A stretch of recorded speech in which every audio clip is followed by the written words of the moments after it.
Allahumma man kalbi ilmuka man tasha wa tadurruka mimman tasha wa tu'izzu man tasha wa tudhillu man tasha bi yadikal khair innaka ala kulli syai'in qadir.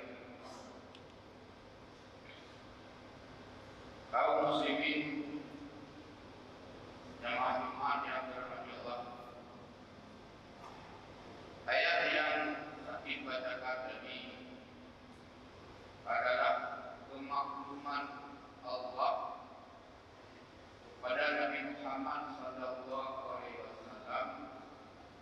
untuk menyatakan Allahumma malikal mulki, katakan Muhammad, ya Allah malikal mulki, yang memiliki kekuasaan, tu'il mulka man tasha, engkau yang menentukan kekuasaan siapa yang engkau kehendaki, wa tanzilul mulka mimman tasha, engkau juga yang mencabutnya dari siapa saja engkau kehendaki,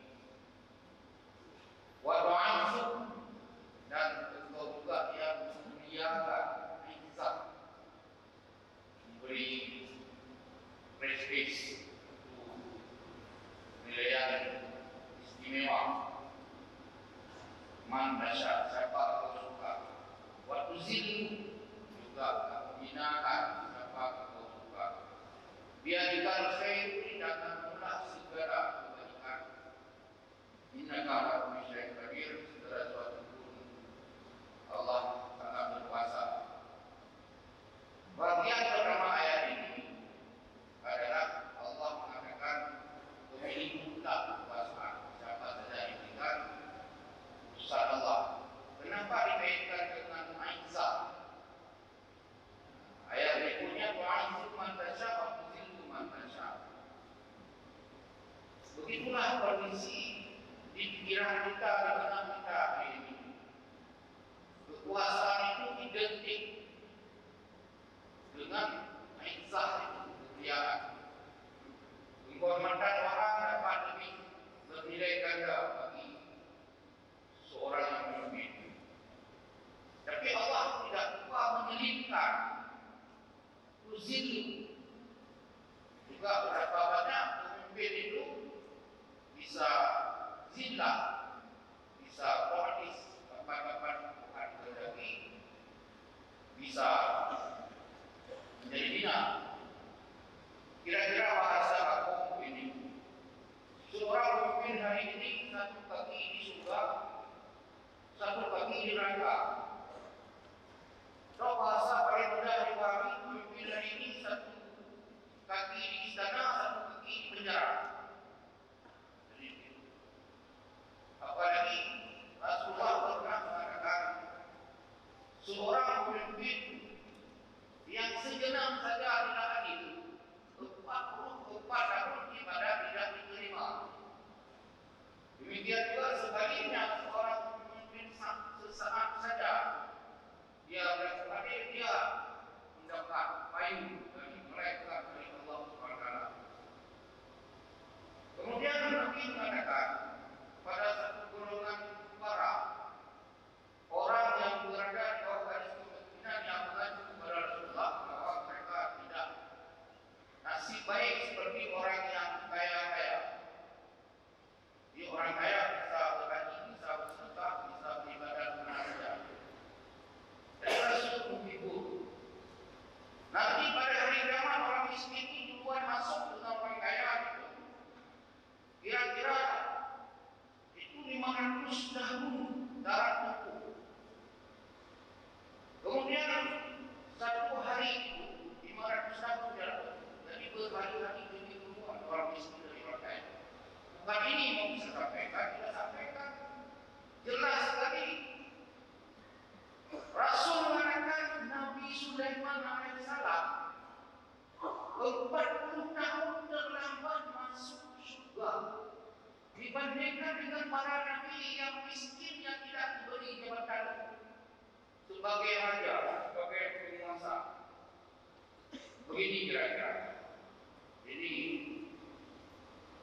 berkaitan dengan tadi poin semua dasar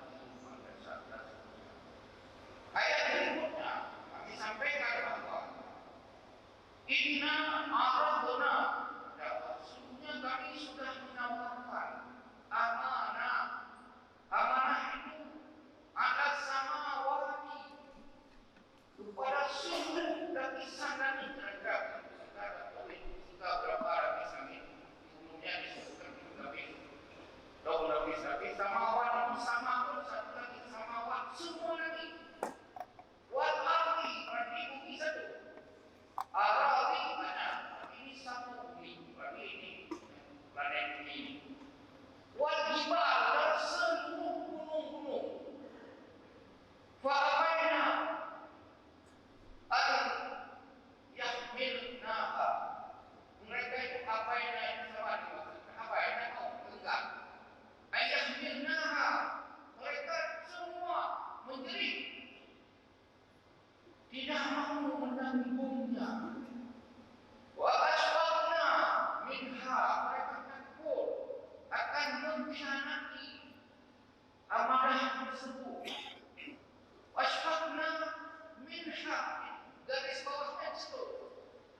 Langit takut, bumi takut, gunung takut menanggung amanah. Kemudian juga hamal fahamala maka ditanggungnya insanu oleh manusia. Berebut-rebut manusia dan begitu. Innahu kana zaluman jahuda. Zaluman itu artinya innahu pakai inna, sungguh-sungguh manusia ini dia itu sungguh zalim. Wajahula jahil, dungu. Tak usah diberi penjelasan. Ayat berikutnya Allah mengatakan, ya ayyuhalladzina amanu, wahai orang yang beriman, la takhunu Allaha war rasula. Wahai orang beriman, kamu jangan mengkhianati Allah dan Rasul. Tak usah pun diberi penjelasan pasti kamu itu mengkhianati agama atau nilai-nilai keagamaan, nilai-nilai keislaman. Wa takhunu amanah itu, dan kamu jangan juga mengkhianati amanah-amanah yang diberikan kepada kamu. Wa antum ta'lamun, kamu sadar. Kamu sadar itu merugikan orang lain. Kamu sadar itu membagi orang lain. Inilah kesempatan agar kita kapan lagi tidak hari ini kita balas dendam. Kita pilih kasih orang. Begitulah tingkat kita. Ayat lain Allah mengatakan, innallaha, Allah Ta'ala yang menghukum, memerintah kamu semuanya, antu'adul amanati ila ahliha, untuk kamu serahkan amanah itu kepada yang ahlinya. Ahlinya bukan ahli waris, bukan ahli famili, bukan ahli satu organisasi, bukan ahli satu meja minum kopi, bukan ahli satu jalan waktu pulang hari raya sama-sama hahaha. Kalau ahli di sini Rasulullah memberi penjelasan di tempat lain di dalam wa idza sidal amru li ghairi ahlihi. Siapa yang menyerahkan suatu masalah tugas kepada yang bukan ahlinya, faqadu sama. Sama ini dalam hadis-hadis lain ada hari kiamat. Kita sederhanakan saja, jangan hari kiamat dahsyat, kehancuran, kemunduran, pasang gigian rem. Dan berikutnya ayat tadi disebutkan, wa idza hakamtum bainan nas, apabila kamu memberi hukum vonis di antara manusia, ini berarti boleh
sebenarnya arang juga tidak bagus sekali. Kalau yang menang jadi emas, hilang. Tapi yang arang hari ini merebutkan daripada jadi debu. Yang menang berkuasa, yang kalah disiksa. Ini yang paling penting. Kalau menang 50-50, bagi 50% bunuh karakternya. Sikap dia di mana saja. Habiskan dia dari pembunuhan yang sampai ke mana. Masukkan jelas dalam tahanan. Ini yang makanya habis-habisan hari ini. Kenapa? Ini tadi. Bangsa kita demonstrasikan demokrasi seperti ini. Apa yang ada dalam mimbar tidak seindah yang ada di luar sana. Apa yang ada di ruang fakultas hukum. Kalau kita lihat realita hukum Indonesia dengan hukum nonaktifkan dengan semua jajarannya. Mahasiswa pun diumumkan tidak ada manfaat hukum yang berada di sana. Tidak cocok di sini, tidak ada istilah tumpul sana, tumpul sini. Tidak ada istilah pilih kasih tapi dipamerkan seperti itu. Patutnya diubahkan undang hukum, tidak layak ini tidak diperlukan itu oleh bangsa ini. Tidak ada eksistensinya hukum yang dibahas dalam wacana. Demikian juga dasarnya dalam dunia pendidikan. Lebih-lebih dalam bidang ekonomi sepertinya negeri ini mau karam.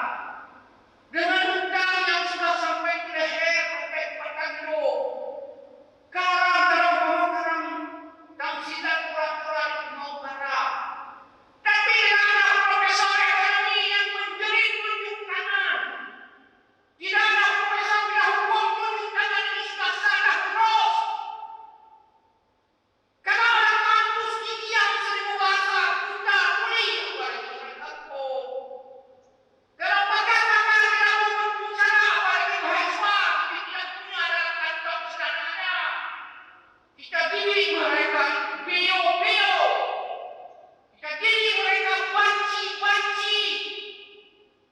Kita lebih banci. Dia sudah meninggal, hancur-hancuran. Ini kaum muslimin yang berbahagia. Memang dalam teori Machiavelli, untuk mendapatkan kekuasaan boleh membunuh. Membunuh pun boleh macam lagi. Tapi ini mayoritas umat Islam di mana ubah-ubah yang kita dengar selalu. Di mana kuliah-kuliah itu dengan idealnya sekali. Kaum muslimin yang berbahagia, ini fakta. Kita tidak bisa bersembunyi di balik kenyataan. Harus kita memberi perhatian. Karena apa yang ada di mimbar itu berbeda di luar sana. Yang berada di kampus jauh berbeda di luar sana. Sehingga sebenarnya bangsa ini ada sebuah setting raksasa grand skenario bangsa ini dari depan. Itu tidak lepas dari pemimpin-pemimpin yang diproduk oleh zaman ini.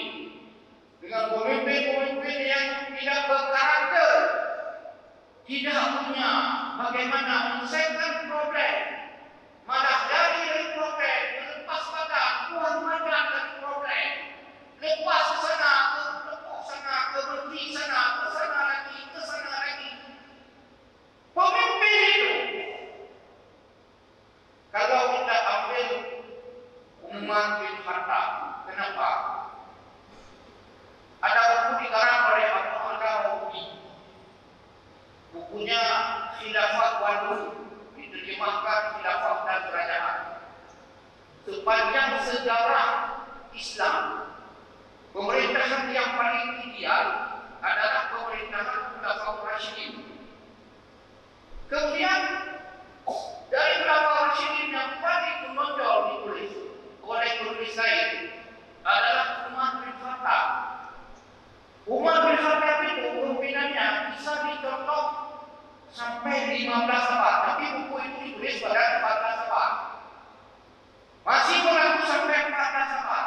Kali ini sudah 40 tahun di abad 15. hijrah. Berarti buku ini dikarang sebelum 40 tahun lalu. Masih berlaku kira-kira, walaupun buku itu belum direvisi. Kenapa? Karena inilah yang menanggung amanah. Setiap ada kesempatan bersama dengan gubernur, dengan menteri, dengan pejabat, dengan rakyat, tetap diamanahkan. Tolong sampaikan kepada rakyat saya di seluruh pelosok negeri, siapa di antara mereka yang terzalimi, sampaikan kepada saya. Siapa di antara mereka yang belum mendapatkan haknya, sampaikan ke saya. Saya akan terus, saya akan jamin haknya segera sampai. Tidak pernah berhenti. Kira-kira hari ini di bawah kita ada tingkatan. Kalau kita gunung, ada bukti, bukti.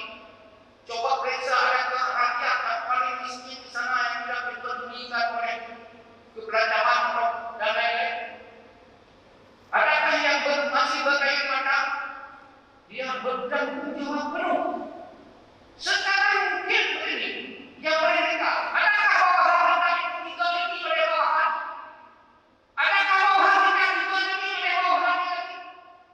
Karena begini teori sekarang, ikan besar memakan ikan lebih kecil tidak. Ikan kecil itu lebih beratus kali yang paling kecil nanti, yang paling kecil tidak bermakan lagi, makan angin.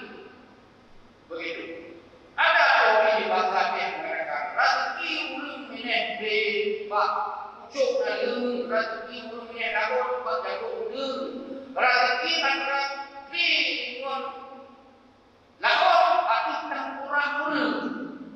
Nyontoh ini kenapa musim hari raya selama bulan Ramadan dinaikkan para kesempatan ini saja pada bagi bukan ini. Juga naik bangga kita ini oleh atasnya, kemudian naik kali bukan ini. Satu orang mahasiswa bukan ini pimpinannya wajib bertanggung jawab. Dizalimi oleh dosen yang gila. Patutnya semua orang atasan memeriksa berapa orang demo di fakultas setiap tahunnya.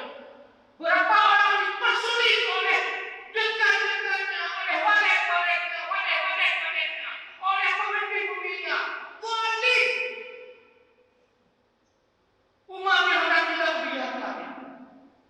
Yang seperti itu beliau juga mewasiatkan kepada anak-anakku, haram kamu menyalurkan dari dia dalam tim benar format haram menyalurkan sebagai pengganti ayat dan seterusnya bahkan anak cucu menjadi pemimpin. Kenapa ya? Ayah sudah mewakafkan tubuhnya. Jika utang saya 7 benturan di hati saya, mewakafkan tubuh siang dan malam untuk mengabdi kepada rakyat. Kenapa? Nabi mengatakan, Rais hukum haji hukum. Pemimpinmu adalah pelayanmu. Bukan seperti hari ini. Pemimpin yang kamu layani itu yang terbalik. Rais hukum, pemimpinmu haji hukum. Bukan seperti sekarang ayah tua dilayani dengan anak tua. Ayah tua dengan anak tua berkait tua. Oleh karena itu kaum muslimin yang berbahagia.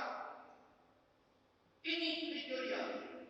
Satu ketika Yahudi dari Mesir datang. Rumahnya kena dalam area perluasan masjid.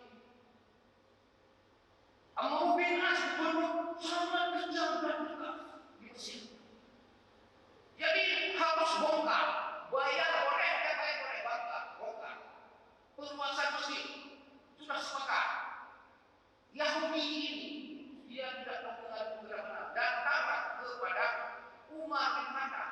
Ya Umar, saya asli Yahudi lain.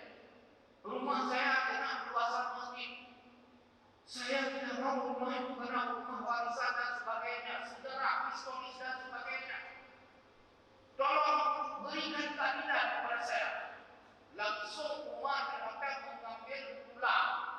Tidak disuruh ulang apa? Ulang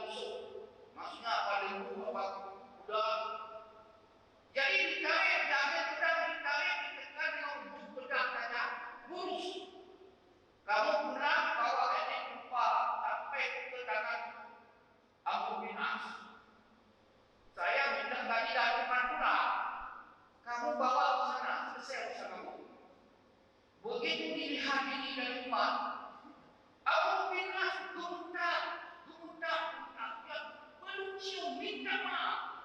Dia bisa bilang, rumahmu tidak diganggu. Ini historis, ini kau punya hak dan sebagainya. Ini yang saya bilang. Jadi Umar bin Khattab tidak datanglah si Abu bersepah-sepah, menangis-nangis dan mohon maaf. Ini contoh yang disebut dengan gabungan dengan amanah oleh Umar bin Khattab. Walaupun budaya Yahudi patutnya kita potong leher, tapi itu yang terjadi. Lain dari Umar bin Abdul Aziz, seorang khalifah di masa Bani Umayyah. Ada gubernur kurasa minta dikirim penembak itu ke kawasan itu dan dikirim senjata yang banyak. Alasannya rakyat sudah makan, sudah memberontak. Apa jawab Umar bin Abdul Aziz? Kamu bohong, hai gubernur. Yang tuduh rakyat makan pembohong. Yang tuduh rakyat makan curang. Yang tuduh rakyat makan pendusta. Yang tuduh rakyat makan adalah yang tidak punya keadilan. Kamu harus dicat. Rakyat tidak akan makan. Rakyat tidak akan tempatkan makan. Rakyat yang butuh keadilan. Rakyat yang butuh bukan kecurangan. Itu saja selesai urusannya. Karena kau pamerkan kecurangan. Bagian-bagian buat kita kaum muslimin yang berbahagia. Seorang pemimpin harus punya visioner. Bukan hanya 5 tahun, 4 tahunan, tapi bagaimana ke depannya yang dia pimpin istilah dia lebih bagus daripada sebelumnya. Ini namanya pemimpin visioner. Belum lagi pemimpin yang berkarakter. Kalau orang Jepang 5 karakter minimalnya. Pertama jujur, kedua adalah disiplin. Jepang disiplin pertama adalah jujur, kemudian berani, kemudian bekerja keras, yang ketiga, yang kelima setia. Itu 5 karakter Bushido. Boleh dilihat lewat Google, keluar itu. Luar biasa 5 saja. Islam sampai 20 karakter yang harus